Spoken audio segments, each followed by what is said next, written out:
Hello friends, welcome to my channel. आज हम discuss करेंगे इंडियन इकोनॉमिक डेवलपमेंट के 8th चैप्टर में से सेकंड पार्ट के बारे में। इसका फर्स्ट पार्ट ऑलरेडी अपलोड कर दिया गया है। अगर वो वीडियो आपने नहीं देखी तो उन सभी वीडियोस का लिंक डिस्क्रिप्शन में गिवन है, आप जाकर देख सकते हैं। इस सेकंड पार्ट में आज हम डिस्कस करेंगे अपने third topic, that is role of human capital formation के बारे में।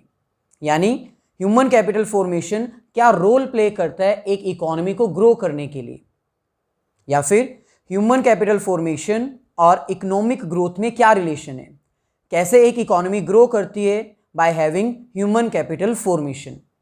यानी एक इकोनॉमी कैसे ग्रो करती है अगर उसके पास ह्यूमन कैपिटल फॉर्मेशन होती है, यानी उसकी इकोनॉमी में स्किल्ड, नॉलेजेबल, एक्सपीरियंस्ड और एक्सपर्टाइज्ड पर्सन्स की इंप्रूवमेंट अगर होती है तो कैसे वो इकोनॉमी ग्रो कर सकती है।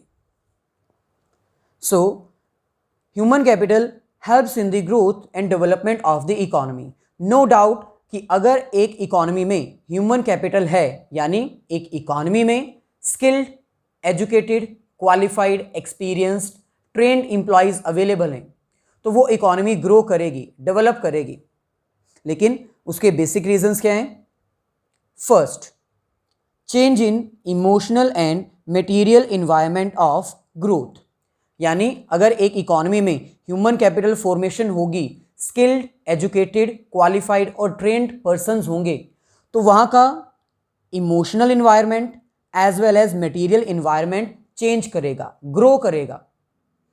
इमोशनल इन्वायरमेंट का मतलब है कि वहाँ के इंडिविजुअल्स में ये इमोशंस आएंगे कि हम एजुकेटेड हैं, हम ट्रेंड हैं, हम अच्छे से वर्क कर सकते हैं, यानी उनमें एक तरह से पॉजिटिव एनर्जी आएगी।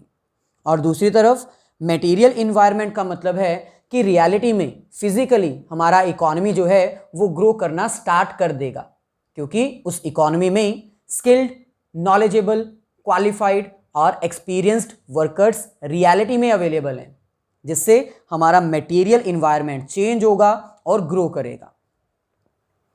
यहाँ पर हमें कह रहे हैं human capital changes both emotional environment as well as material environment. जो ह्यूमन कैपिटल है वो हमारा इन्वायरमेंट चेंज कर देती है regarding emotions and material. Emotional aspect means change in the attitude of the peoples. Emotional environment का मतलब यहाँ पर है कि इंडिविजुअल्स के एटीट्यूड्स चेंज हो जाएंगे। अब उनको लगेगा कि हम एजुकेटेड हैं, ट्रेंड हैं और अच्छे से एफिशिएंटली वर्क कर सकते हैं। और अगर उनकी थिंकिंग पॉजिटिव वे में चेंज होगी तो इसका डायरेक्ट बेनिफिट इकोनॉमी को होगा। Now they are having an attitude of growth which will help in the growth of an economy. अब क्योंकि उनका एटीट्यूड, इमोशनल एस्पेक्ट चेंज हो चुका है, उनमें ये एटीट्यूड आ चुका है कि हम ग्रो कर सकते हैं, तो इसका डायरेक्ट बेनिफिट इकोनॉमी की ग्रोथ को मिलता है। Material aspect means actual development of an economy. Emotional aspect के साथ साथ मटेरियल एस्पेक्ट्स भी चेंज होते हैं, यानी रियलिटी में, एक्चुअल में इकोनॉमी ग्रो करना स्टार्ट कर देती है by using the skills of workers.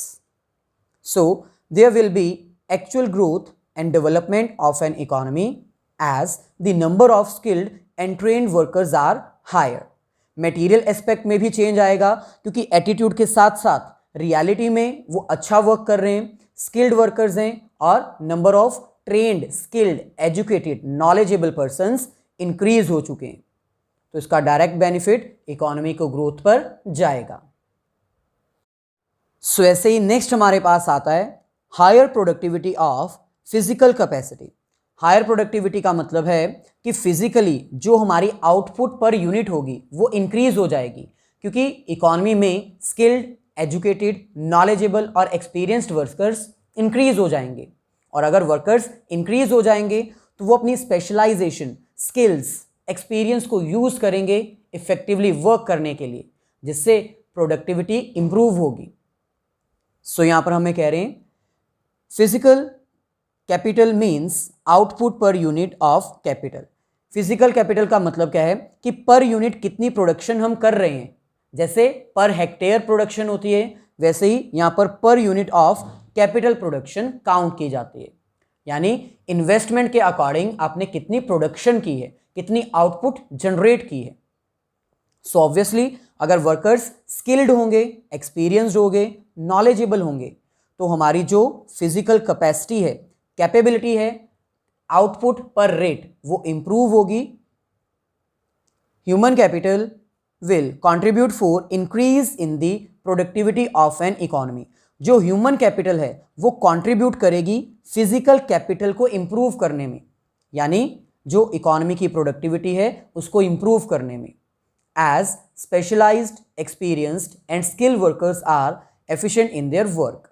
क्योंकि अगर एक इकोनॉमी में ह्यूमन कैपिटल फॉर्म हो रही है, ह्यूमन कैपिटल ज़्यादा है, तो इट मीन्स वहाँ पर स्किल्ड, एक्सपीरियंस्ड और नॉलेजेबल पर्सन ज़्यादा हैं और वो एफिशिएंटली वर्क करेंगे तो प्रोडक्टिविटी इंक्रीज होगी, वेस्टेज कम हो जाएगी और टाइमली सारा वर्क अचीव हो जाएगा।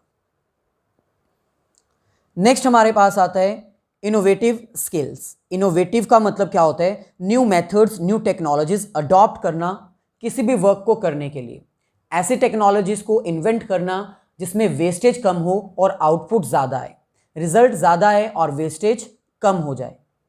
सो अगर एक इकोनॉमी में ह्यूमन कैपिटल फॉर्मेशन होगी तो वहाँ पर डेली बेसिस के ऊपर new ideas, new creativity create की जाएगी, न्यू मेथड्स, टेक्निक्स अडॉप्ट किए जाएंगे सेम वर्क को परफॉर्म करने के लिए, जिससे कि प्रोडक्शन और प्रोडक्टिविटी दोनों इंप्रूव होंगी। सो इसका डायरेक्ट बेनिफिट इकोनॉमी की ग्रोथ को जाएगा।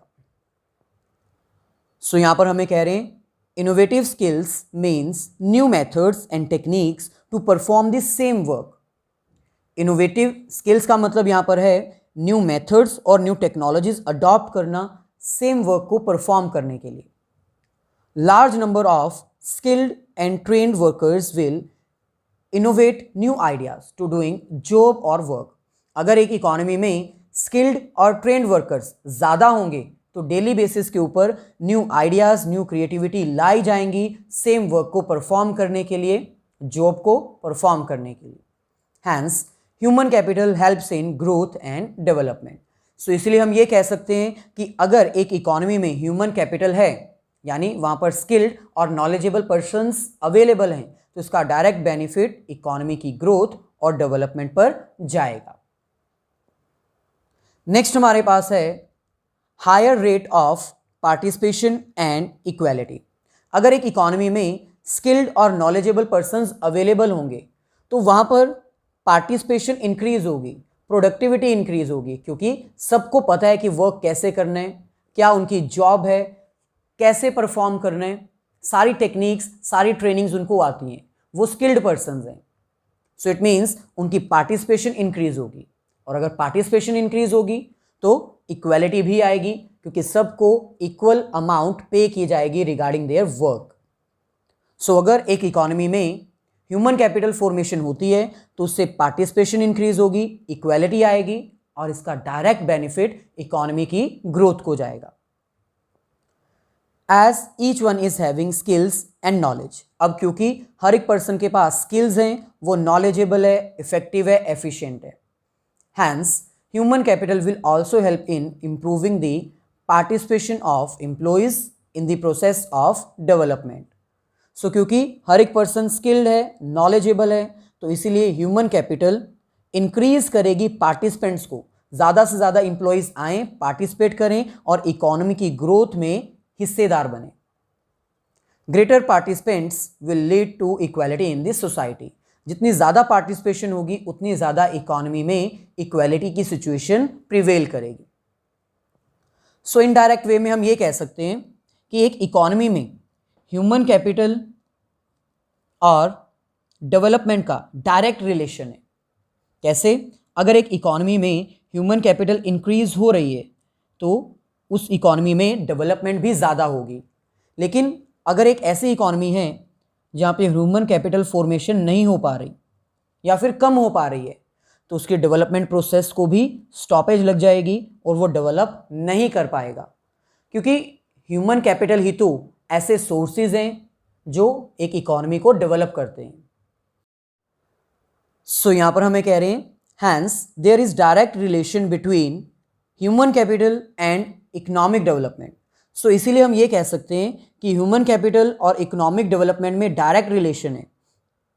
N economy having more skilled and trained workers will be better economy as compare to those who lack human capital. एक ऐसी इकोनॉमी जहाँ पर ह्यूमन कैपिटल है, यानी वहाँ पर स्किल्ड और ट्रेन्ड वर्कफोर्स अवेलेबल है, वो इकोनॉमी बेटर होगी एज कंपेयर टू उस इकोनॉमी में जहाँ पर ह्यूमन कैपिटल नहीं है, जहाँ पर स्किल्ड और ट्रेन्ड वर्कर्स अवेलेबल नहीं हैं। It means if an economy possesses more human capital then there will be more growth. और अगर एक इकोनॉमी में ह्यूमन कैपिटल ज़्यादा है तो वहाँ पर ग्रोथ भी ज़्यादा होगी, और अगर ह्यूमन कैपिटल उनकी कम है तो वहाँ पर डेवलपमेंट भी कम हो जाएगी। लेकिन हमें ये भी अंडरस्टैंड करना होगा कि ह्यूमन कैपिटल डेवलप कर पाना उसी इकोनॉमी के लिए पॉसिबल होता है जो डेवलप्ड इकोनॉमी होती है या फिर जो डेवलपिंग इकोनॉमी होती है। एक इकोनॉमी जो अंडर डेवलप्ड है, एक इकोनॉमी जहाँ पर एजुकेशन फैसिलिटी नहीं है, हॉस्पिटल फैसिलिटीज़ अवेलेबल नहीं है, इन्वेस्टमेंट एक्सपेंडिचर्स नहीं किए जा सकते, उस इकोनॉमी में ह्यूमन कैपिटल को फॉर्म करना भी पॉसिबल नहीं है, क्योंकि वो इकोनॉमी अंडर डेवलप्ड है। वहाँ पर अभी एजुकेशन फैसिलिटी नहीं है, नॉलेज नहीं दी जा सकती, ट्रेनिंग इंस्टीट्यूट्स नहीं स्टार्ट किए जा सकते और किसी को भी एजुकेशन प्रोवाइड नहीं की जा सकती। सो अगर एक इकोनॉमी ह्यूमन कैपिटल इंक्रीज करना चाहती है तो पहले उसको बेसिक फैसिलिटीज़ डेवलप करनी होगी, एजुकेशन, हेल्थ फैसिलिटी, इन्वेस्टमेंट करनी पड़ेगी। सो यहाँ पर हमें कह रहे हैं but capital formation is also get affected by the growth process of an economy. जो कैपिटल फॉर्मेशन है एक इकोनॉमी की, वो डिपेंड करती है एक इकोनॉमी की ग्रोथ के ऊपर, वो कितना ग्रो कर रही है। If an economy is under developed then it means there is no investment on education and skills. अगर एक इकोनॉमी अंडर डेवलप्ड है तो इसका मतलब वो अपनी इकोनॉमी में एजुकेशन और स्किल्स के ऊपर कोई खर्चा कर ही नहीं रही है, और अगर कोई एक्सपेंसेस नहीं हो रहे तो वहाँ की ह्यूमन कैपिटल फॉर्मेशन करना बहुत डिफिकल्ट होगा, क्योंकि वहाँ पर किसी को एजुकेशन नहीं मिल रही, बेसिक नॉलेज नहीं है, वो स्किल्ड नहीं है, एफिशिएंट नहीं है, स्पेशलाइज्ड नहीं है और एक्सपर्ट्स नहीं है। Hence the process of capital formation is affected by the growth process of an economy. So इसीलिए जो कैपिटल फॉर्मेशन है वो भी इफेक्ट होती है किससे? एक इकोनॉमी की ग्रोथ प्रोसेस से। अगर एक इकोनॉमी डेवलप कर रही है, मतलब एक्सपेंसेस इंकर्ड कर रही है, तो उसके यहाँ कैपिटल फॉर्मेशन भी अच्छे से परफॉर्म होगी। लेकिन अगर एक इकोनॉमी अंडर डेवलप्ड है तो वहाँ पर कैपिटल फॉर्मेशन की फैसिलिटी भी नहीं हो पाएगी। सो ये थी हमारी आज की वीडियो, जिसमें हमने ह्यूमन कैपिटल फॉर्मेशन के रोल को अंडरस्टैंड किया कि कैसे ह्यूमन कैपिटल फॉर्मेशन एक इकोनॉमी को ग्रो करने में हेल्प करती है। अगर वीडियो अच्छी लगी है तो प्लीज़ मेरी वीडियोस को लाइक कीजिए और अपने सभी फ्रेंड्स के साथ शेयर कीजिए। अगर कोई क्वेश्चन है तो आप कमेंट करके पूछ सकते हैं।